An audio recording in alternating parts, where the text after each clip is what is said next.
আসসালামু আলাইকুম। যারা নির্বাচন করে তাদের চোখ ক্ষমতার দিকে।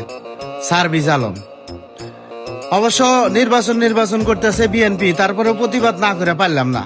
আর বিএনপির ভাই বেড়াদাররা তো হেরা ক্ষমতা পাইয়াই গেছে, হেরার কোনো প্রতিবাদের দরকার নাই।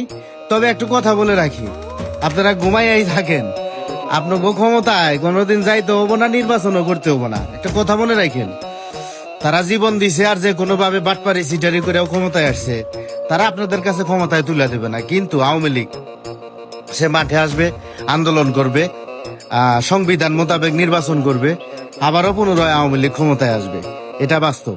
আর যারা বলতেছে ক্ষমতায় আসার জন্য দুই চোখ লেলিয়ে আছে, তারাই কিন্তু নির্বাচনবিহীন সরকার, তারাই কিন্তু নির্বাচনবিহীন ক্ষমতায় আছে।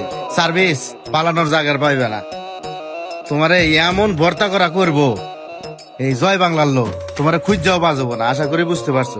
ধন্যবাদ।